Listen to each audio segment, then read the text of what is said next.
जय श्री कृष्ण। सर्वदेवमयी सर्वतीर्थमयी मुक्तिदायिनी गौ माता की जय। श्री गिरिराज धरण की जय। अपने अपने गुरुदेव की जय। सुरूपा बहुरूपाश्च विश्वरूपाश्च मातरः गावो मामुपतिष्ठन्ति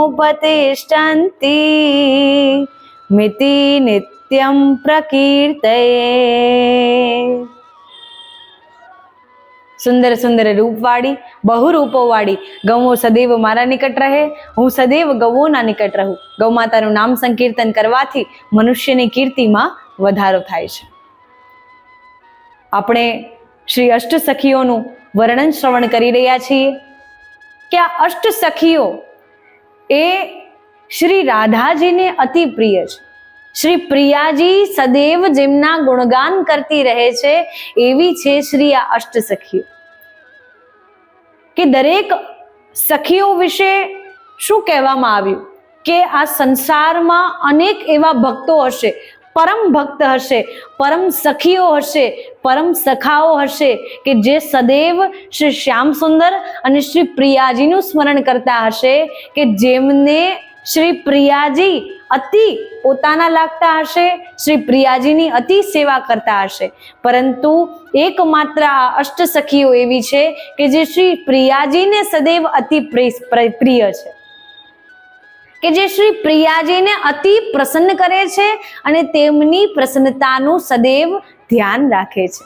રાધે તવ પ્રિય સખી, કે અનેકોને શ્રી પ્રિયાજી પ્રિય હોઈ શકે, પરંતુ આ અષ્ટસખીઓ તો એવી છે કે જે સदैव શ્રી પ્રિયાજીને પ્રિય લાગે છે, શ્રી રાધાજીને પ્રિય છે એવી છે આ અષ્ટસખીઓ।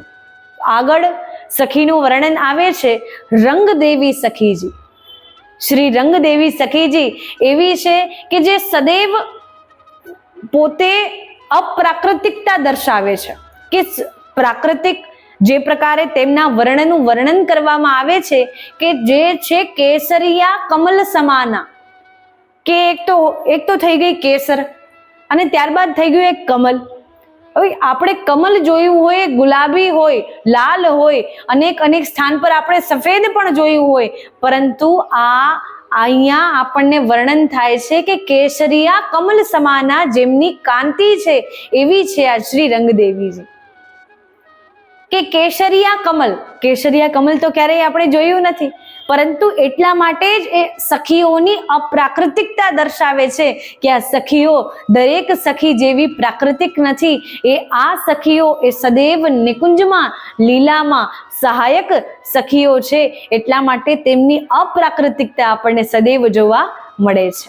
કે એક તો કેસરનો રંગ હોય છે કેસરિયા, અને એક તો કમલ હોય છે ગુલાબી, અને જ્યારે કેસર જ્યારે આપણે જલમાં ઘોળીએ અને એ કેસર જ્યારે આપણે કોઈ કમલ પર જ્યારે આપણે છાંટન કરીએ છીએ ત્યારે એ કમલનો જેવો રંગ બને છે, એવા રંગની કાંતિ છે આ શ્રી રંગદેવીજીની। તો જ્યારે શ્રી ચિત્રા સખીજી જ્યારે ગૌમાતાના અનેકાનેક ચિત્રોનું ચિત્રિત કરીને લાવે છે તો એ ચિત્રોમાં રંગ પૂરે છે આ શ્રી રંગદેવીજી, કે એમને આ ચિત્રોમાં રંગ પૂરવા અતિ પ્રિય લાગે છે, કેમ કે એ પણ ભલી ભાંતિ જાણે છે કે અમારા શ્યામ સુંદર જેમને ગૌમાતાની ચિત્રિત થયેલી પ્રતિમા એ ચિત્રો અતિ પ્રિય લાગે છે, એટલા માટે સૌ પ્રથમ એ ગૌમાતાની આકૃતિઓ પણ ગૌમાતાના ચિત્રો પર પોતે રંગ પૂરે છે અને સાથે સાથે શ્રી શ્યામ સુંદરની આકૃતિઓના દર્શન પણ કરાવે છે। તો એટલા માટે અમરકોશમાં રંગના અનેકાનેક આપણને ભાવાર્થ બતાવ્યા છે, કે જેમ કે રણભૂમિને પણ રંગભૂમિ કહેવામાં આવી છે।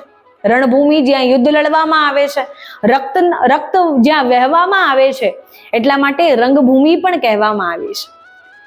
ત્યારબાદ કોઈની સંગત, કોઈનો પ્રભાવ આપણા પર પડે એને પણ રંગ કહેવામાં આવ્યો છે, તેને પણ રંગની ઉપમા કહેવામાં આવી છે, કે કોઈનો આપણને રંગ લાગી જાય, કોઈની આપણને સંગત લાગી જાય, કે જેમ કે કોઈ ગૌભક્તની સાથે આપણે રહેતા હોય, કોઈ ગૌભક્તિ અતિ કરી રહી છે, કોઈ ગૌમાતાની કથા કહી રહ્યા છે, કોઈ ગૌમાતાની સેવા કરી રહ્યા છે, તેની સાથે આપણે બહુ હોય, એ ગૌભક્ત હોય ને કોઈ આપણને ઉપહાસ કરતા કહે, ત્યારે પેલા ગૌભક્તનો તો તને બહુ રંગ લાગતો જાય છે, પેલા ગૌભક્તનો પ્રભાવ તો તને બહુ લાગતો જાય છે.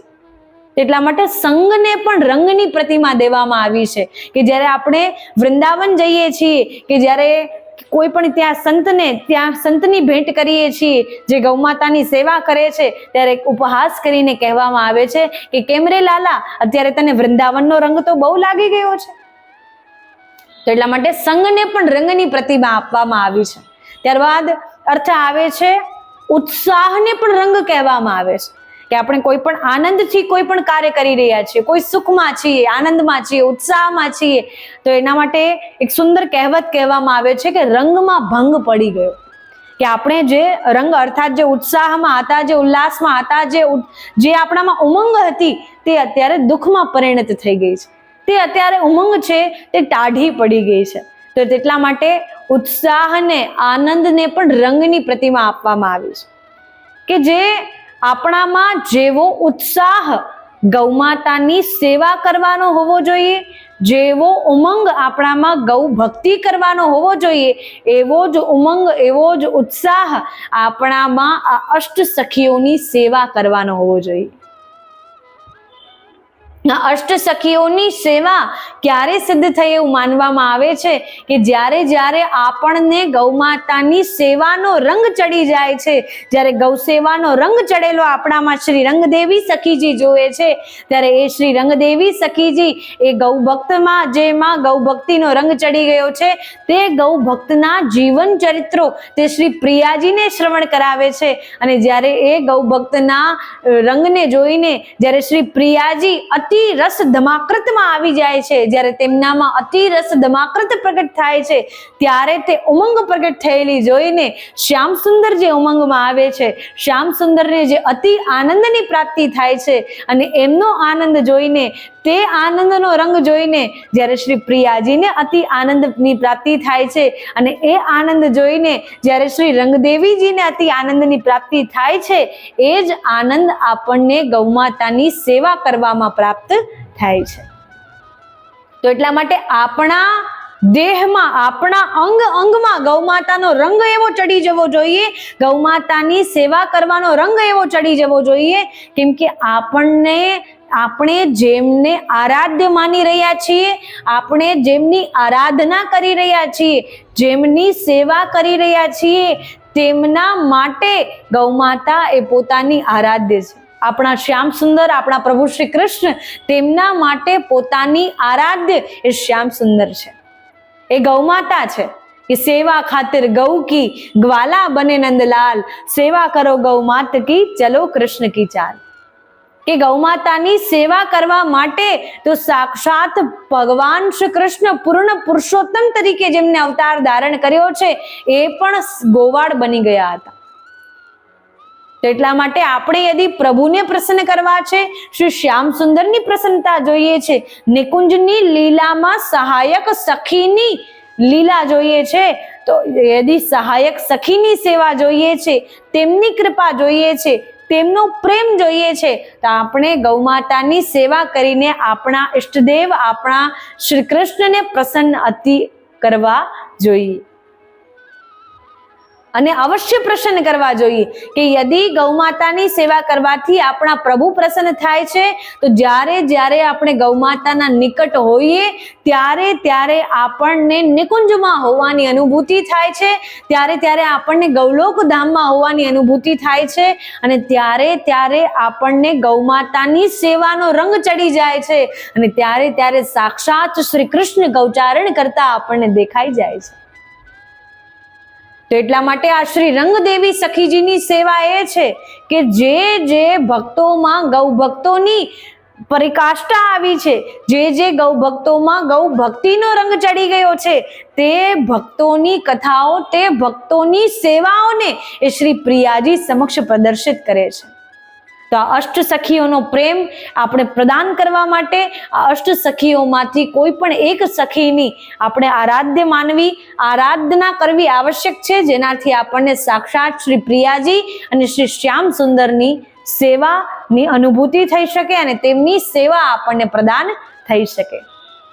તો એટલા માટે આ જ કારણે ગૌ માતાની સેવા કરતા રહો, ગૌ માતાની સેવા માટે અનેક ભક્તોને પ્રેરિત કરો, ગૌ સત્સંગ શ્રવણ કરતા રહો, આ અષ્ટ સખીઓનું વર્ણન શ્રવણ કરતા રહો અને આ વર્ણન, આ સત્સંગને અનેક ગૌ ભક્તોને, અનેક ભક્તોને પણ શ્રવણ કરાવતા રહો, જેનાથી આપને અનેક ગણા પુણ્યોની પ્રાપ્તિ થશે. તો આ જ પ્રકારથી ગૌ માતા અવશ્ય આપનું કલ્યાણ કરશે. જય શ્રી કૃષ્ણ, જય ગિરિરાજ.